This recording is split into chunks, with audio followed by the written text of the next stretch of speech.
प्रसार भारती अभिलेखागार की प्रस्तुति सदाबहार सुनहरे दौर का अनमोल खजाना।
शांति बाबू जी, अरे रमेश चौधरी के नाम की जो चिट्ठी आई है सुबह, जरा वो ले आइएगा तो।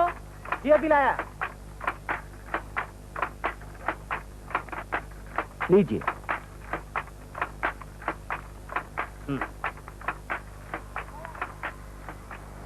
टैक्सी।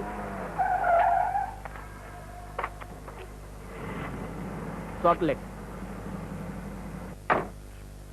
चोर दौड़ते दौड़ते थक गया और वो रुक गया, चौधरी के सामने आ खड़ा हुआ और दोनों में खूब जमकर लड़ाई हुई। अब तुम बताओ, क्या चौधरी जीता या हारा?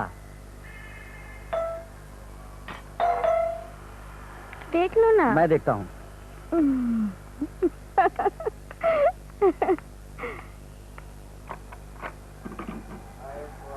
अरे भूषण जी, अचानक इतने दिनों बाद? पता नहीं कैसे इतने दिनों बाद आपकी ये चिट्ठी हमारे पते पर आ गई। पर आप खुद? इस पर मोस्ट अर्जेंट लिखा हुआ था, सोचा मैं ही चल कर दे आऊं, इस बहाने आपके दर्शन भी हो जाएंगे। बड़ी मेहरबानी है आपकी। अरे नहीं नहीं, इसमें मेहरबानी की क्या बात है भला। वैसे आप हमें भूल सकते हैं, लेकिन हम कैसे भूल सकते हैं कि आज के सबसे नामी लेखक रमेंद्रनाथ चौधरी का सबसे पहला उपन्यास हम ही लोगों ने छापा था। लेकिन बस 2 किताबों के बाद आप किसी दूसरे के यहाँ चले गए। अरे नहीं नहीं, मैं बहुत जल्दी आपको अपनी एक किताब दूंगा। माफ कीजिएगा, मैं आपको अंदर आने के लिए नहीं कह रहा। दरअसल शीला, मेरी पत्नी, बीमार है। अभी अभी लेडी डॉक्टर उसे देखने आई है। अरे तो इसमें माफी की क्या बात है। अच्छा नमस्कार। तो फिर मैं किताब के लिए कब तक आ जाऊं? अरे आप क्यों कष्ट करेंगे? अरे मैं आ जाऊं? अरे मैं खुद आऊंगा ना। लेकिन मैं... वादा रहा। नमस्कार।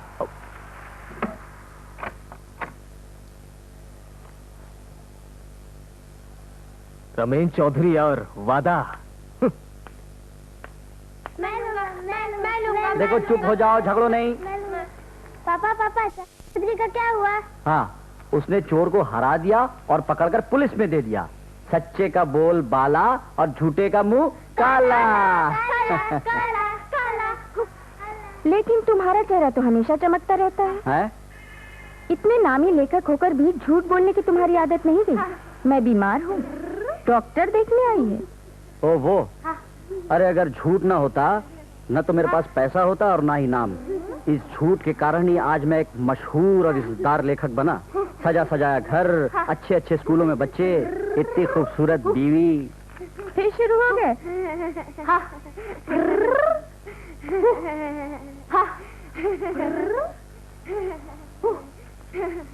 क्या बात है? चलो अब तुम लोग अपने कमरे में चलो। नहीं चलो। नहीं पापा। और देखो लड़ना नहीं। लो खुद ही पढ़ लो। मेरे प्रिय, इतनी चिंता हो गई, चिट्ठी लिखनी ही पड़ी। हम यहाँ 10 दिनों के लिए आए थे, पर तुम 4 दिनों बाद ही कलकत्ता चले गए, ये कहकर कि 1 दिन में वापस आ जाऊंगा। आज 7वां दिन है, तुम अभी तक नहीं आए। मेरी हालत समझ सकते हो। मेरे पास ना तुम्हारा पता है, न पैसे कि होटल का बिल चुका सकूं या कलकत्ते का टिकट ले सकूं। सारे दिन बरामदे में खड़े इंतजार करती रहती हूँ। घर आते हुए रिक्शे को देखती रहती हूँ कि शायद तुम उसी में आ रहे हो। अचानक होटल में तुम्हारी एक पुरानी किताब मिल गई। उसी के प्रकाशक के पते पर तुम्हें लिख रही हूँ। तुम तुरंत आ जाओ, 1 मिनट भी देर किए बिना। मेरी क्या हालत हो रही है तुम्हें कैसे बताऊं। ढेर सा प्यार, तुम्हारी सुदेशना। अरे ये तो वही बदमाश लग रहा है। हाँ, पर इस बार तो उसने हद ही कर दी। अभी तक तो वो रमेन चौधरी बनकर छोटी मोटी धोखाधड़ी किया करता था। उसने रिश्ता के स्टेशन मास्टर को थप्पा दिया, रामकृष्ण मिशन के महाराज, लक्ष्मी प्रेस के रिटायर्ड सुपरिटेंडेंट और ऐसे ही 2-4 लोग। कहीं तो 2-4 दिन रह गए, किसी के पास खाना खा लिया और किसी से 100-200 रुपए धार ले लिए। लेकिन अब ये मैंने तो तुमसे पहले ही कुछ करने को कहा था, लेकिन तुमने मजाक में उड़ा दिया। अब भुगतो। नहीं, इस बार मैं उसे नहीं छोड़ूंगा। मुझे आज ही पूरी जाना होगा। पूरी? क्यों? अब वो वहां थोड़ा ही बैठा है। अरे फिर भी एक चांस तो लेना होगा। जरा सोच कर देखो, उस लड़की के पास पैसे तक नहीं। होटल वाले पकड़ेंगे तो मेरा ही नाम लगेगा ना। बात पुलिस तक जा सकती है। और एक दिन तुम शाम बाजार पत्रिका में पढ़ोगी, मशहूर लेखक पूरी होटल में लड़की को छोड़कर फरार, हमारे पूरी संवाददाता द्वारा। तुम सोच सकती हो कितनी बदनामी फैलेगी हमारी। नहीं, मुझे आज ही वहां पुलिस में जाना ही होगा। सीधे ये क्यों नहीं कहते कि लड़की के कारण जा रहे हो? अब वो वहां अकेली होगी ना, क्यों फिजूल झूठ बोलते हो? बेगम, मैं झूठ बोलता नहीं, लिखता हूँ। और आम आदमी अपनी रोजमर्रा की जिंदगी को भूलकर मेरे उसी झूठ के पंख लगाए न जाने कहां कहां की उड़ानें भरा करता है। मेरा ये झूठ बंगाली जीवन की एक खास जरूरत है। जी हाँ, वैसे ही जैसे हमारे लिए मांस, मछली, तेल और फुटबॉल। तुम नहीं समझोगी। अरे जाओ, रहने दो। खूब जानती हूँ तुम्हें। वो दिन भूल गए जब बंकिम पर लिखी किसी की कविता रविन्द्रनाथ के जन्मदिन पर अपने नाम से छपवा दी थी, जिसके लिए हेडमास्टर ने तुम्हें सारा दिन बेंच पर खड़ा रखा था और वो रेल के तार काटकर बेचाया करते थे। और वो दिन जब चाय की दुकान पर बैठे गप्पे मारा करते थे ताकि तुम्हारे दोस्त तुमसे खुश होकर तुम्हें चाय और पकौड़े खिलाएं। नहीं, मैं भूला नहीं हूँ। पहले मैं झूठा था, फिर लोफर, लेकिन उसके बाद एक लेखक। मैं कभी जालसाज नहीं था। मैंने कभी किसी को धोखा नहीं दिया और ना ही किसी लड़की को चक्कर में डाला। लेकिन ये लोफर तो हद से बाहर जा रहा है। जैसे भी हो इसे पुलिस में भिजवाना ही होगा।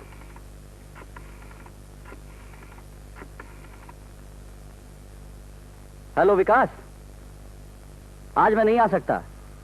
मुझे अचानक पूरी जाना पड़ेगा। तुम ही क्यों नहीं आ जाते? पूरी एक्सप्रेस 3 नंबर प्लेटफॉर्म पर आ गई है।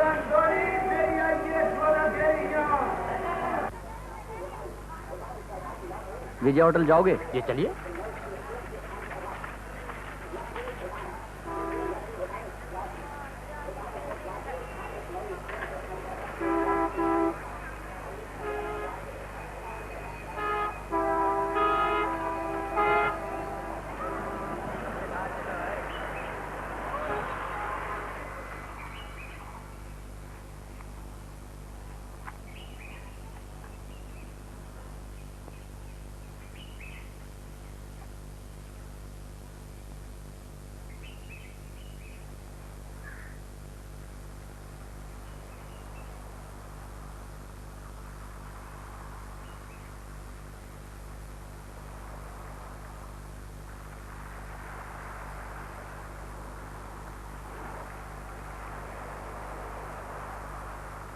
रुको रुको रुको रुको, विजय होटल यही है? जी साहब। और यहाँ का पुलिस स्टेशन किधर है? वो आपके सामने।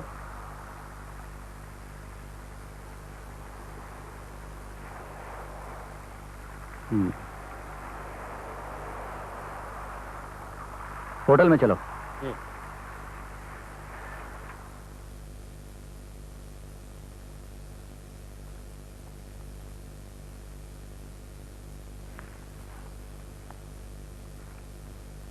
रमेंद्र नाथ चौधरी, DT3, सॉल्ट लेक, कलकत्ता।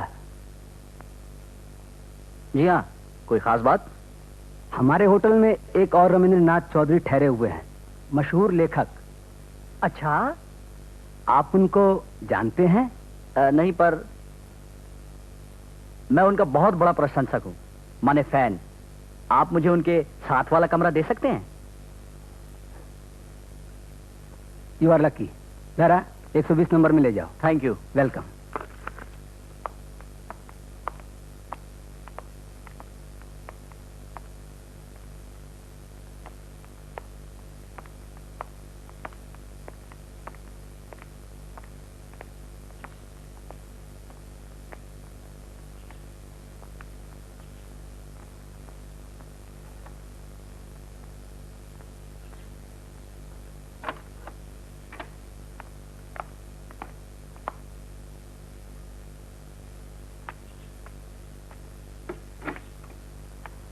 और कुछ चाहिए साहब?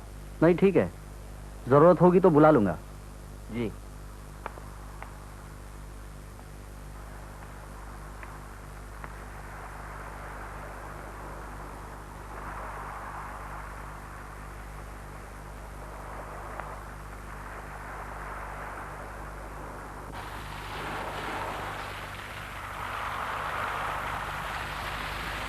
तो क्या करता बताओ? वो टीवी वाले पीछे ही पड़ गए कि इंटरव्यू कल ही रिकॉर्ड करेंगे। और इंटरव्यू भी कैसा? एक सुंदर सी लड़की सामने बैठी क्या सब पूछती गई और मैं भी जो मुंह में आया बोलता गया। पर ज्यादातर उसने मेरी नई फिल्म के बारे में पूछा। फिल्म? कैसी फिल्म? तुमसे कहा नहीं था कुमकुम मेरे उपन्यास बिसरे दिन पर फिल्म बनवा रही है। कुमकुम बनवा रही है? हाँ, उसकी माँ है ना सुमित्रा सेन, उसे मेरे उपन्यास बहुत पसंद थे।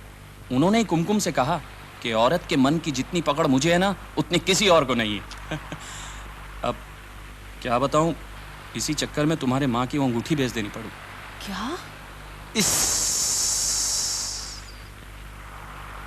क्या तुमने मेरी माँ की अंगूठी बेच दी? लेकिन उनकी वही तो एक निशानी थी मेरे पास। तो क्या करता? बैंक ने तो साफ कह दिया कि चेक क्लियर होने में 2-3 दिन और लग जाएंगे। और कुमकुम को मैं पहले ही डिनर पर इनवाइट कर चुका था और कोई रास्ता ही नहीं था ना। सुधी, यूं मन छोटा मत करो प्लीज। देखो, यूं रो नहीं। अच्छा बाबा, कोशिश करूंगा कि वही अंगूठी दोबारा ला दूं। अच्छा, बस हंसो, अब हंसो, हंसो ना। हंसो, हाँ, वेरी गुड, हंसो।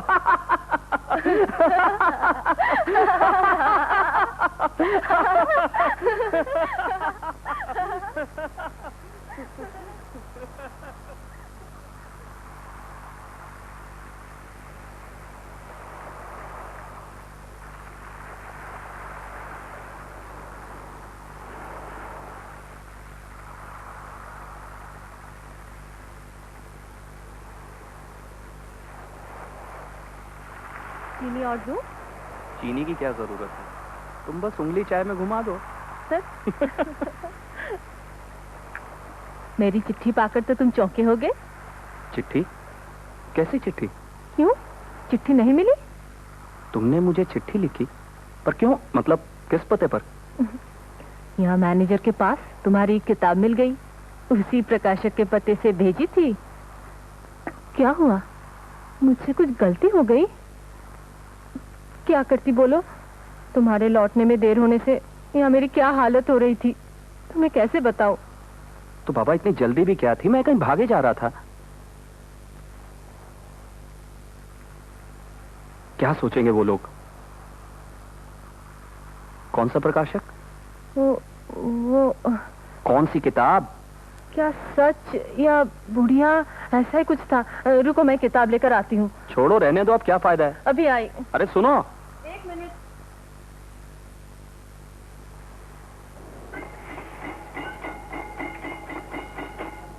Ticket ticket ticket ticket. अरे मुझे पहचाना नहीं? जी जी कुछ। हाँ, पहचानोगे भी कैसे? नोट गिनते समय तो गर्दन उसी पर झुकी रहती है ना। अरे मैं कैश पर बैठता हूँ, याद आया? हाँ, जी कुछ, हाँ याद आया। चलो अच्छा हुआ। देखो, आगे से अगर छोटे नोटों की जरूरत हो तो एक दिन पहले बता देना, मिल जाएंगे। वहीं आकर झगड़ा शुरू मत कर देना। जी जी छोटे नोट? हाँ छोटे नोट। हाँ छोटे नोट। Thank you sir.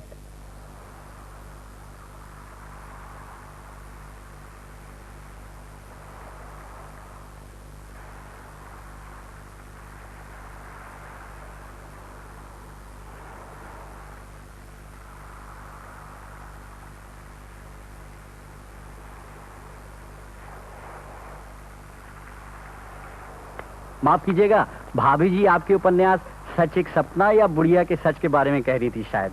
एक के प्रकाशक आधुनिक प्रकाशन और दूसरे के ज्ञानपुंज। आपके यही तो दो उपन्यास हैं जिनके टाइटल में आपने सच का इस्तेमाल किया था, और उसके बाद तो आपने सच शायद छोड़ ही दिया। तो आप हमारी बातें सुन रहे थे? जी मैं वहां खड़ा था कि आपकी बातें कानों में पड़ गई। बात यह है कि मैं आपका बहुत बड़ा प्रशंसक हूँ, माने फैन। मैं भी यहाँ घूमने आया हूँ। मैं यहाँ बैठ सकता हूँ? हाँ हाँ बैठिए। मैंने आपकी सारी किताबें पढ़ी हैं और आपके बारे में जो लिखा गया है ना, वो सब कुछ भी। मुझे बहुत खुशी हुई जब मैनेजर ने बताया कि आप भी यहाँ ठहरे हुए हैं। बड़ा भाग्य। आप कब आए यहाँ? जी आज सुबह ही। क्या? जी हाँ। आप क्या पूरी अक्सर आते हैं? जी हाँ, मुझे समुद्र बहुत अच्छा लगता है। कलकत्ता से बाहर निकलते ही एक ताजगी आ जाती है, कल्पना मानो उड़ाने भरने लगती है। हाँ हाँ क्यों नहीं। अरे मैं तो कभी समझ ही नहीं पाया कि आप जैसा भावुक आदमी कैसे उस शोरगुल और पॉल्यूशन में रह सकता है भला। ये लो मिल गई। सच एक सपना या बुढ़िया का सच होगी, प्रकाशक आधुनिक प्रकाशन या ज्ञानपुंज। अरे तुम्हें कैसे पता? तुम्हारी और एक किताब भी मिल गई, हाल में ही निकली है। इसमें तुम्हारी सही भी छपी है।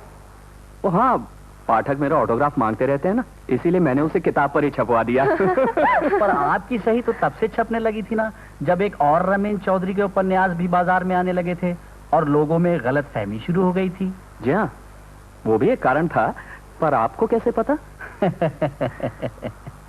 मैंने कहा था ना सर कि मैं आपका बहुत भक्त पाठक हूँ, ए ग्रेट फैन। मैं आपकी सब खबर रखता हूँ। नहीं सच? देखो कैसा संजोग है। सुधी, मैं इनसे अभी अभी मिला हूँ। आप हैं रमेंद्रनाथ चौधरी। माफ कीजिएगा, इसमें मेरा कोई कसूर नहीं है। वास्तव में मेरा यही नाम है। मेरे माता पिता ने पैदा होते ही ये नाम रख दिया था। अब आप सोचिए भला, एक आलू बेचने वाला अपने लड़के का नाम रविंद्रनाथ रख देता है, तो इसमें बेचारे उस लड़के का क्या कसूर?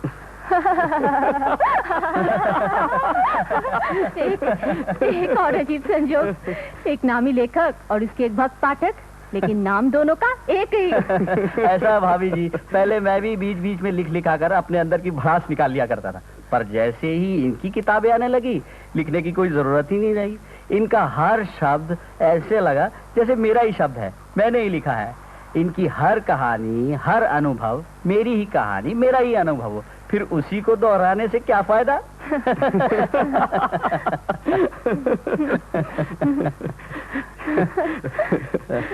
चलिए, मुझे खुशी है कि मैं आपके कुछ काम आ सका। घूमने चलती हो सुधी? मौसम बहुत अच्छा हो गया। घूमने नहीं, चलो सिनेमा चलते हैं। बहुत अच्छी एक पुरानी फिल्म लगी है। अच्छा, कौन सी फिल्म? असली नकली। अच्छा, आप भी चलिए ना हमारे साथ। हाँ चलिए ना। जी नहीं, मैं कबाब में हड्डी बनना नहीं चाहता। आप ही लोग असली नकली की गुत्थी सुलझाइए।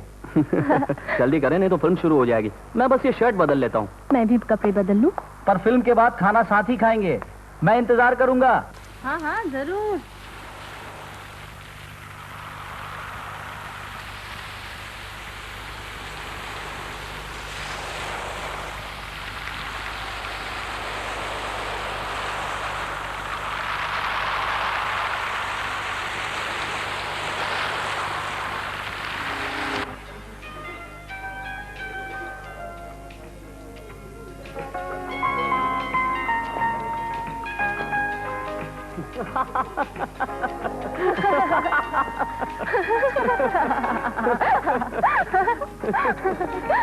कौन ज्यादा अच्छा लगा, असली या नकली? दोनों। बड़ी अच्छी फिल्म थी। आपको भी आना चाहिए था, बहुत मजा आता। मजा लेने के लिए मुझे सिनेमा जाने की जरूरत नहीं, आपकी मेहरबानी से मुझे यहीं बैठे मिल जाता है। मतलब हम लोगों से आपको मजा मिलता है? क्यों नहीं भला, आपकी कहानी, आपके उपन्यास फिल्मों से कम दिलचस्प नहीं। आपके शब्द बहुत साफ तस्वीरें सामने खड़ी कर देते हैं। अरे मैं तो कहता हूँ इन पर बहुत अच्छी फिल्में बनाई जा सकती हैं। आप पिछले दिन को ही लीजिए। क्या? अरे आज ही सुबह इन्होंने बताया कि इस किताब पर एक फिल्म बन रही है। लेकिन हीरोइन कौन होगी? सुमित्रा सेन तो अब फिल्मों में रही नहीं। क्या? और उनकी लड़की कुमकुम में तो बात कुछ अलग ही है। आप दोनों इतने एक से हैं। अभी कल ही तो कुमकुम सेन ने इनसे इस किताब पर एक फिल्म बनवाने की बात की है। वाह, ये तो बहुत ही अच्छा रहेगा। ये तो आपके सबसे अच्छे उपन्यासों में से है। अगर उस पर अच्छी तरह फिल्म बनाई जाए तो वो डॉक्टर जिवागो को भी मात कर जाएगी। डॉक्टर जिवागो को भी मात कर देगी?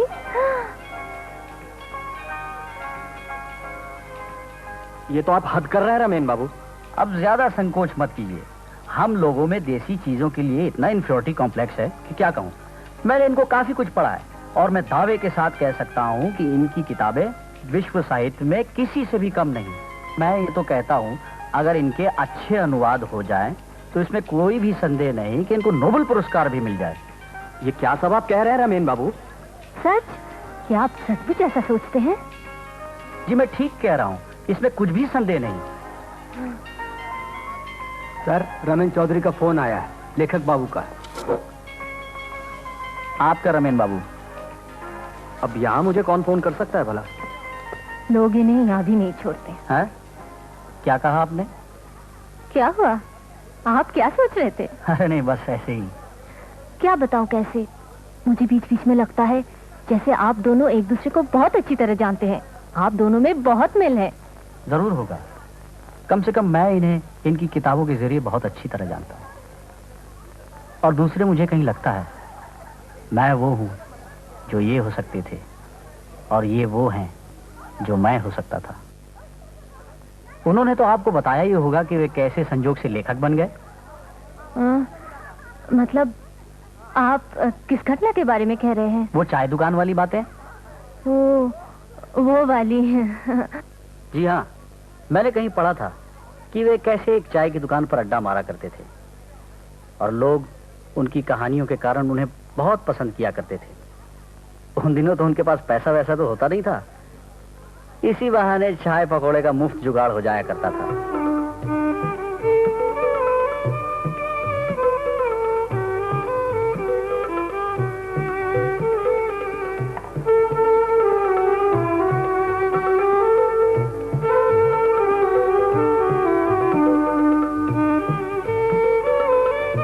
तरह तरह की कहानियां गढ़ते हैं, मानो वे सच हो, उनके अपने ही अनुभव हो।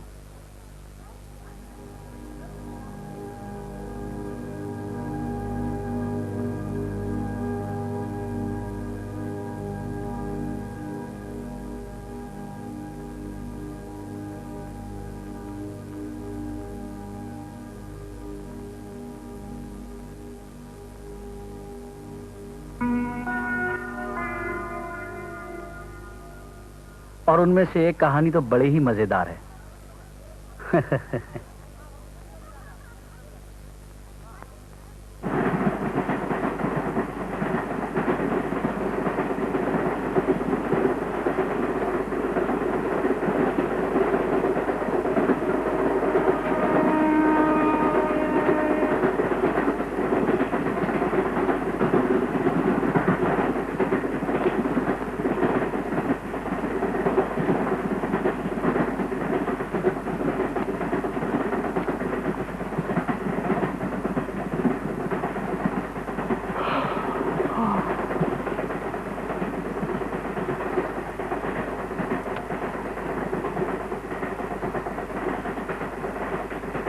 आप क्या इसे नियम से पढ़ते हैं? जी हाँ, मुझे इसका हर शब्द पढ़ना ही होता है।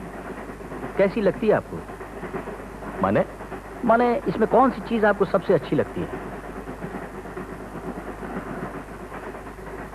इसकी तो हर चीज अच्छी लगती है, पर आप ये सब क्यों पूछ रहे हैं?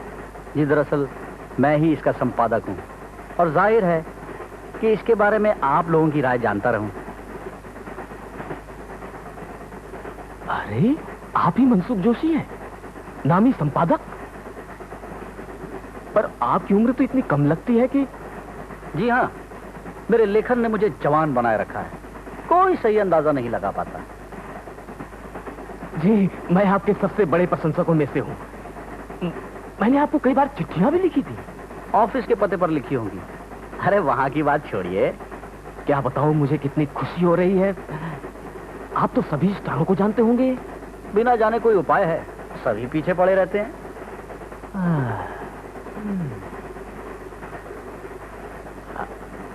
अमिताभ बच्चन, गुड्डू गुड्डू माने आपका अमिताभ हमारा गुड्डू है और आपकी मीनाक्षी हमारे लिए मिन्नी है। ये लोग आपके लिए बड़े होंगे, हमारे लिए आप ये सब क्यों पूछ रहे हैं? जी अब कैसे कैसे बताऊं आपको। बात दरअसल ये है कि अच्छा अच्छा समझा। अरे भाई इसमें संकोच कैसा, फोटो भिजवा दीजिएगा, मैं कोशिश करूंगा। वैसे गुल्लू नए चेहरे खोज भी रहा है। गुल्लू? गुलाम सर, डायरेक्टर, राइटर। लेकिन आप रहते कहाँ हैं? मैं घर के पते से ही चिट्ठी भेजूंगा। सागर किनारे। सागर किनारे? बिल्डिंग का नाम है, 20वीं सड़क, अंधेरी वेस्ट, बम्बई। लेकिन आप बम्बई पहुंचते ही मुझे भूल तो नहीं जाएंगे? ये रहा मेरा कार्ड।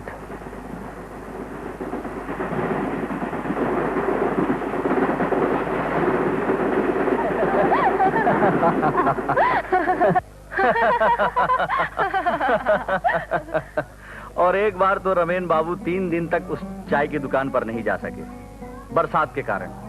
सारी बातें उनके अंदर ही अंदर घुमड़ती रही। जब नहीं ही रहा गया तो उन्होंने कलम कागज से ही कहना शुरू कर दिया और बाद में उसकी वही कहानी उनके एक दोस्त को बहुत अच्छी लगी और उसने उसे एक पत्रिका में छपा दिया। बस वहीं से महान लेखक रमेन चौधरी ने जन्म लिया। लेकिन आप तो ये सब बातें जानती होंगी। काफी कुछ, पर मैं उनकी उतनी अच्छी पाठक नहीं हूँ जितने आप। कहने में तो शर्म आती है, मगर मैंने उनका या उन पर लिखा बहुत कम पढ़ा है। आप उनका नया उपन्यास जरूर पढ़िए, अधूरे रास्ते। ये एक बीरेन गुप्ता नाम के लड़के की कहानी है कि वो कैसे अपने से 10 साल ज्यादा उम्र की औरत के प्यार में पड़कर उसका जीवन ही बदल जाता है। अरे ये लोग भी बस पीछे ही पड़ जाते हैं, किसी तरह नहीं छोड़ते। क्यों, क्या हुआ, किसका था? अरे यही रेलवे कॉलोनी के कुछ बंगाली बाबू लोग थे, एक मीटिंग रखना चाहते हैं मेरे सम्मान में। कितना समझाया पर नहीं, ना सुनने को तैयार ही नहीं है। अंत में बोले कि सुबह आकर बात करेंगे, फ्रेश मूड में। खैर क्या बातें चल रही थी? तुम्हारे लेखक होने के बारे में। तुम भी कुछ बड़े ही गप्पी थे, नहीं? वो तो मैं अभी हूँ। नहीं तो भला लेखक कैसे हो सकता हूँ?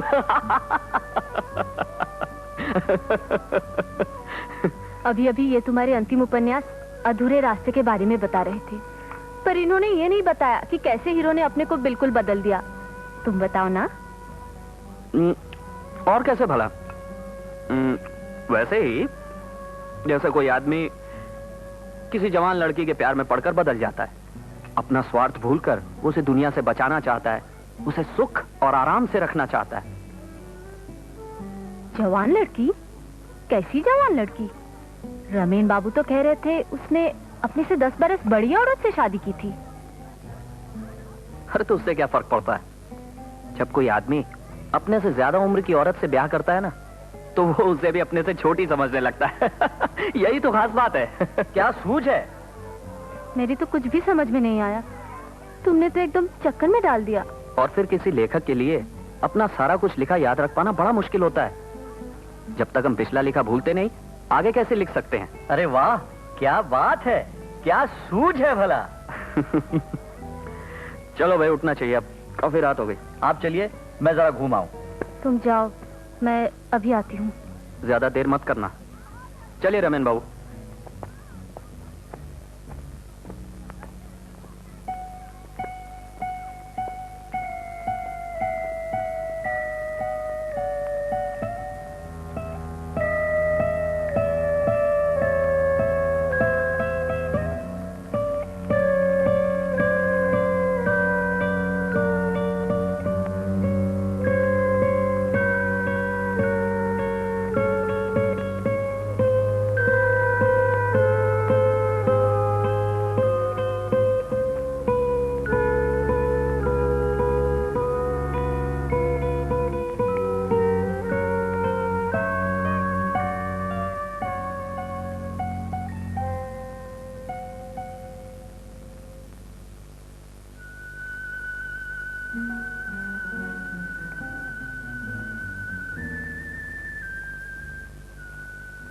एक बार मैं गैस रजिस्टर देख सकती हूँ?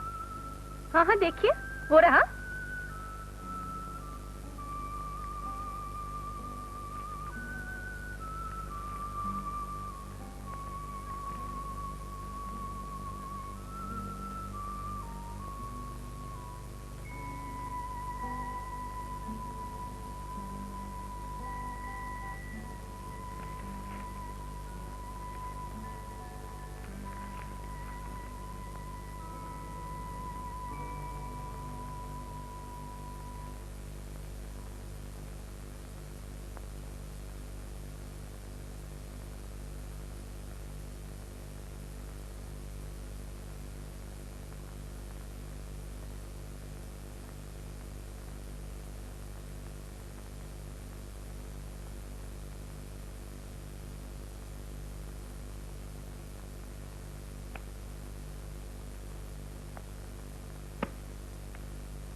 आओ।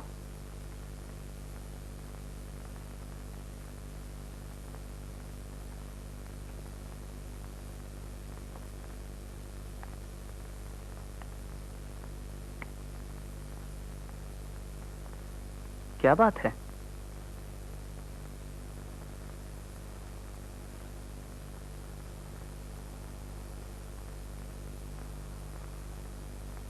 क्या हुआ है?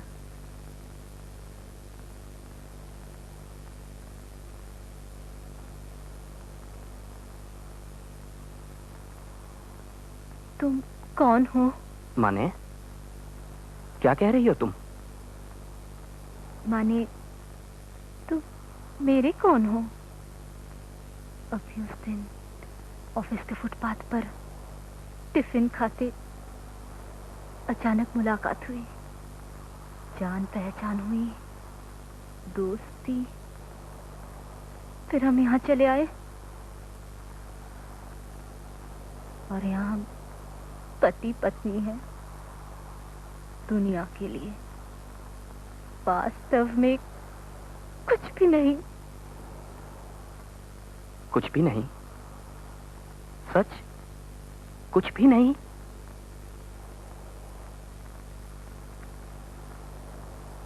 हम एक दूसरे की बाहों में हैं, फिर भी कुछ नहीं?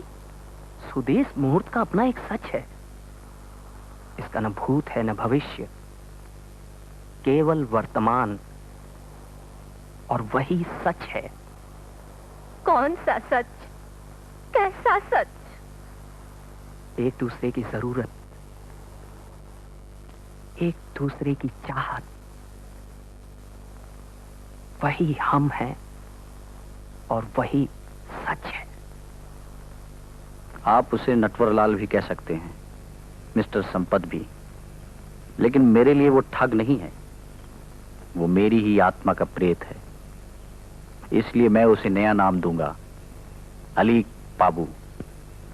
वो एक पंछी है, मुक्त, आकाश में उड़ाने भरता, ऊपर उठता, नीचे गिरता, हारता जीतता, फिर भी उड़ाने भरता जाता। पर जीवन के इस मोड़ पर भी क्या वो जीत सकेगा, या पिंजरे में कैद हो जाएगा, हमेशा के लिए डूब जाएगा इज्जतदार गृहस्थी के दलदल में। पता नहीं क्यों मुझे उससे ईर्ष्या होती है, कम से कम जैसा वो अब तक है उससे। और पता नहीं क्यों मुझे लगता है कि उसे मुझसे कोई ईर्ष्या नहीं होती।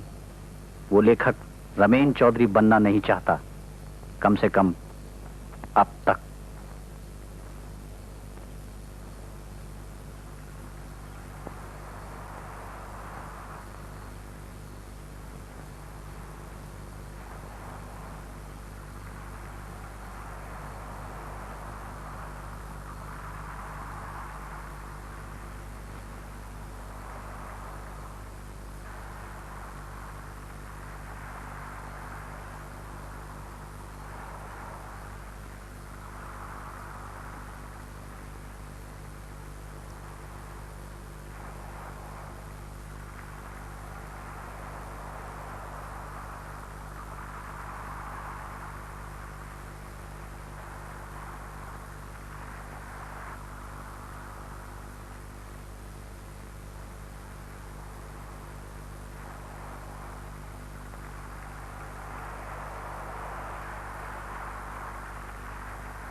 रमेन बाबू,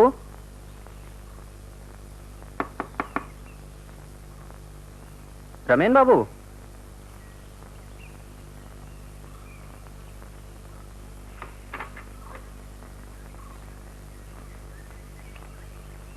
रमेन बाबू, रमेन बाबू।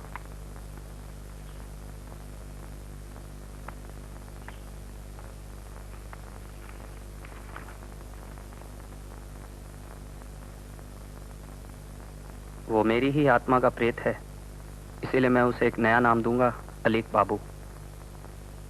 पता नहीं क्यों मुझे उससे ईर्ष्या होती है, कम से कम जैसा वो है उससे। और पता नहीं क्यों मुझे लगता है कि उसे मुझसे कोई ईर्ष्या नहीं होती।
कैरेक्टर, एक बार जब आप पात्र का चुनाव कर लेते हैं तब कहानी और सिचुएशन एकदम आपके सामने आ जाती है। लेकिन आप पात्र का चुनाव करते कैसे हैं? उसके लिए जरूरत होती है प्रतिभा और अनुभव की। शायद मुझ में ये दोनों ही नहीं, इसीलिए मैं लेखक नहीं बन सका। आप लोगों के साथ यही एक मुश्किल है, एकदम आलसी हैं आप लोग। लग कर लिखने की कोशिश तो कभी करते नहीं, बस मान लेते हैं कि प्रतिभा ही नहीं है। पर अब भी क्या बिगड़ा है, लग कर लिखने की कोशिश तो कीजिए। क्या मैं अब भी लेखक बन सकता हूँ? आपका 15% भी? केवल 15% ही क्यों, आप इससे कहीं ज्यादा हो सकते हैं। पिछले 16 घंटों के दौरान आपने जो प्रतिभा दिखाई है, उससे तो आपको लेकर काफी उम्मीदें बनती हैं। माने आपका मतलब क्या है? माने बात बोलने में होशियारी, कैसे कुछ कहा जाए कि लोग उस पर एकदम से विश्वास कर लें। और आपने तो अपनी बातों से सूदी को अपना भक्त ही बना लिया है। मेरी भक्त? क्या कह रहे हैं आप? अरे नहीं, सच। वो आपकी इतनी भक्त हो गई है कि उसने बिल्कुल मना कर दिया है कि मैं अपनी परेशानी के बारे में आपसे चर्चा भी करूं। परेशानी? कैसी परेशानी? कहिए ना। मुझे कोई शर्म नहीं है। एक लेखक भला अपने पाठक से नहीं तो किससे अपनी बात कहेगा? लेकिन सूदी... बताइए ना, मैं थोड़े ही उनसे कहूंगा। देखिए, मैं भी संकोच करने लगा। बात दरअसल ये है कि हमें अचानक कुछ रुपयों की जरूरत आ पड़ी है। रुपए? हालांकि चाहिए तो कुछ ज्यादा ही, लेकिन अब 1000 से कम में तो काम चल ही नहीं सकता। अरे अगर आपका 500 से काम चल पाता तो बहुत अच्छा होता। उतने तो मैं आपको दे पाता। अच्छा, तो 500 ही दे दीजिए। काम चलाने की कोशिश करूंगा।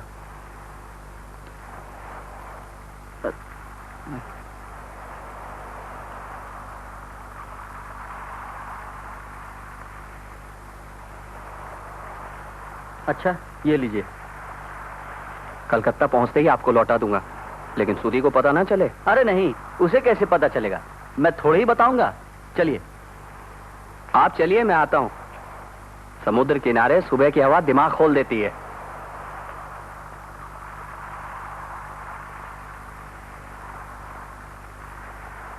ये तो बहुत ही अच्छा रहेगा। बहुत अच्छा। ये तो बहुत ही अच्छा भालुक होता है। खूब भालुक होता है। वो आ गए। पाठक बाबू है। नमस्कार सर। दीदी ने सब तय कर दिया है। तय कर दिया है? हैं? क्या? उन्होंने आपके बारे में सब कुछ बता दिया है सर। क्या मतलब? पुलिस डाक लो এখন ছাড়া পাবেন না। क्या मतलब है इनका? कौन है ये लोग? ये लोग रेलवे कॉलोनी से आए हैं। ओ, वे लोग हैं। पर वो मैं नहीं हूँ भाई। मैं वो नहीं हूँ। हमें सब पता है सर। हम जानते हैं, लेकिन आपके जैसा पाठक हमें कहाँ मिल सकता है भला? आप तो इन्हें जानते ही हैं। इतने शर्मीले हैं कि बोलने के डर से सभा में ही नहीं जाएंगे। इसीलिए आपको ही जाना पड़ेगा। मुझे लेखक रमेन चौधरी होने का नाटक करना होगा क्या? नहीं नहीं, आपको पाठक होकर ही बोलना होगा। केवल लेखक बाबू को समझा दीजिएगा कि उन्हें लेक्चर नहीं देना पड़ेगा। आइए रमेन बाबू। नमस्कार। नमस्कार। दीदी और दादा ने मिलकर सब तय कर दिया है। हमें आपके बारे में सब कुछ पता चल गया सर। পালাতে চান তো, কিন্তু সেটা হবে না। আপনি শুধু একটু চরণ ধরে দেবেন গুরুদেव। बोलने का सारा जिम्मा पाठक दा ने ले लिया है सर।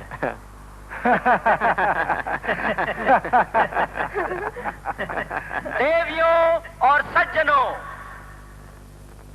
मैं आप लोगों का बहुत आभारी हूं कि आप लोगों ने मुझे एक ऐसे महान लेखक के बारे में बोलने का सौभाग्य दिया है जो अपने ही जीवन काल में एक मिथ, एक इतिहास बन गया है।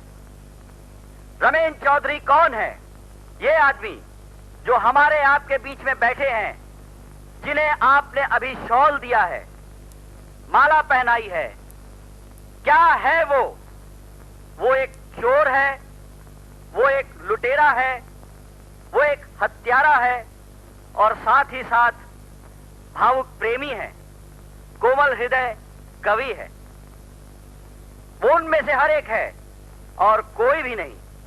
और इसीलिए जहां वो एक और साधारण है, वहीं असाधारण भी। बंकिम चंद्र, रविंद्रनाथ, शरद चंद्र, रमेंद्रनाथ, ये चारों बंगला के ही नहीं, भारत के ही नहीं, वरन विश्व साहित्य के 4 स्तंभ हैं। रविंद्रनाथ के साथ तुलना कर रहे हैं? कैसे हुआ? नहीं नहीं, मैं अत्युक्ति नहीं कर रहा, न बढ़ाकर बोल रहा हूं।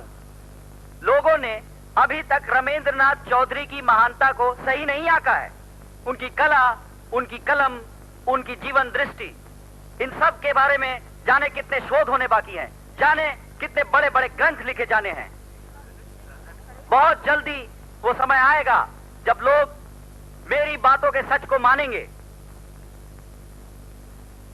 मैं ये नहीं कहता कि वो समय मेरे जीवन काल में या रमेन बाबू के जीवन काल में ही आएगा, पर इसमें रत्ती भर भी संदेह नहीं कि वो समय आएगा, आकर ही रहेगा और उसे आना ही होगा।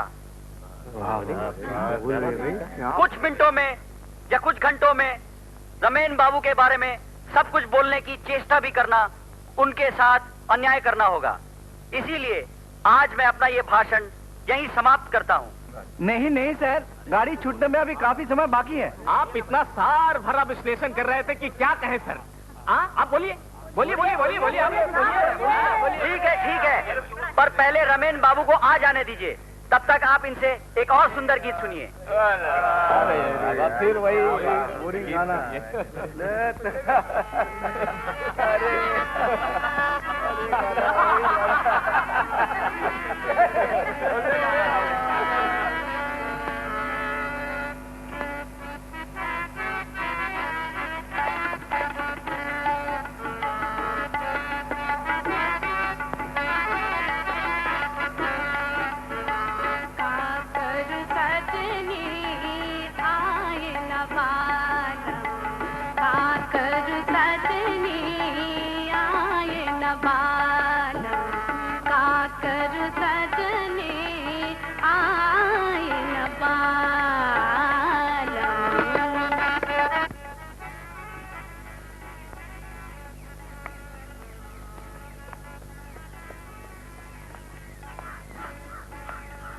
रमेन बाबू, आप यहाँ बैठे हैं और अंदर मीटिंग। आ गए आप? मैं आपका इंतजार कर रहा था। लेकिन वहाँ सभा चल रही है और लोग आपकी राह देख रहे हैं रमेन बाबू। मैं रमेन बाबू नहीं हूँ, और कम से कम आप इसको अच्छी तरह जानते हैं। आप क्या समझते हैं कि दुनिया में बस एक आप में ही अकल है, बाकी सब मूर्ख हैं? मगर आप भूल रहे हैं कि मुझ में और आप में बहुत कम फर्क है, और इसीलिए मैं आपको अच्छी तरह जानता हूं। क्या क्या सब कह रहे हैं आप? मैं एक झूठ बोलने वाला गपोड़ और एक लोफर हूं, जो कभी आप भी रहे होंगे। लेकिन आप एक कदम आगे बढ़कर लेखक हो गए। फर्क सिर्फ इतना है कि अपने झूठ से मैं छोटे मोटे फायदे कर लेता हूं, जबकि अपने झूठ से आप बहुत बड़ा लाभ उठा लेते हैं। क्या सब कह रहे हैं आप? चलिए अंदर चलिए। अंदर आपके सम्मान में सभा चल रही है और आप यहाँ अब अपना ये ढोंग बंद भी करेंगे आप? शक तो मुझे कल सुबह से ही हो गया था, लेकिन पक्का पता आज सुबह चला जब मैंने आपकी डायरी पढ़ी। मैं अकेला अलीक बाबू नहीं हूं। अलीक, नटवर, संपत, हम दोनों हैं। आप बड़े, मैं छोटा। तुमने मेरी डायरी पढ़ ली? कब? आज सुबह जब हम समुद्र किनारे मिले थे, ठीक उससे पहले। क्या माने उसके बाद भी तुम मुझसे रुपए? क्यों नहीं भला? कल से जो आपको सुख दे रहा हूं, उसके लिए तो वो एक बहुत छोटी सी फीस है।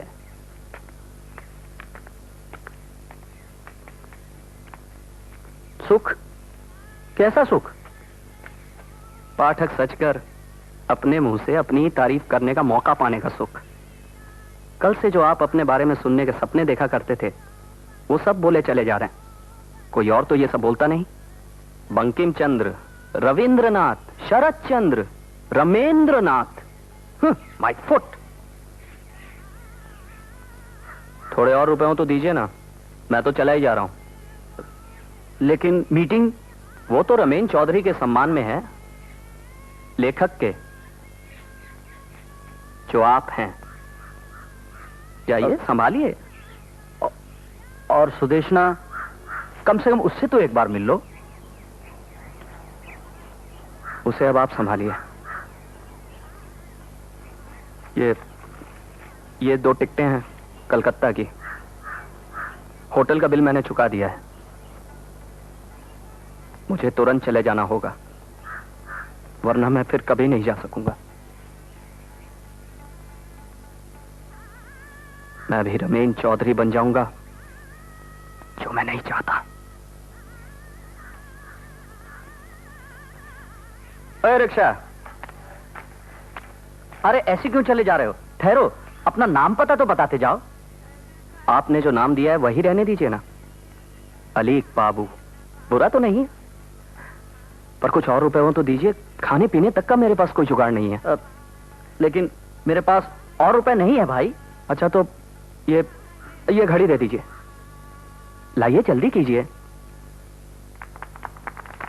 चलो।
वे अचानक क्यों चले गए?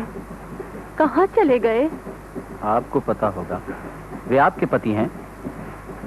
आप अच्छी तरह जानते हैं कि वे मेरे पति नहीं हैं। क्या? क्या सब कह रही हैं आप? प्लीज, ये कोई खेला नहीं है। क्यों उन्हें भगा दिया? आप इतना भी नहीं सह सके कि हम आपका नाम उधार लेकर कुछ देर सुख से रह सके? क्या नुकसान कर रहे थे हम आपका?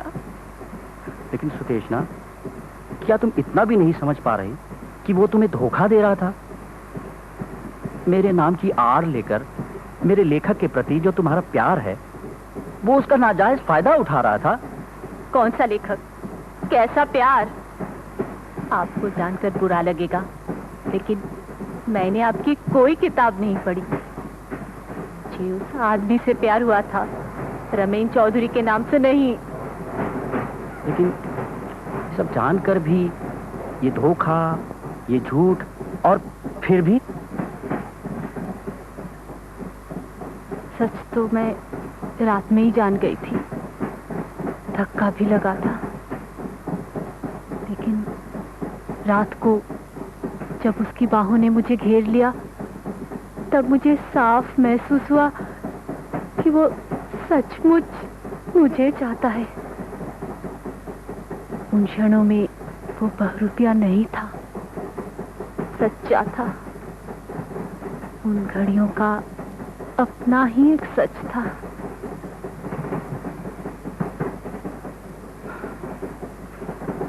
तुम शायद समझ नहीं पा रही हो सुदेशना कि तुम उसे कभी भी बांध कर नहीं रख सकती थी। वो उनमें से था जो कभी नहीं बंधते।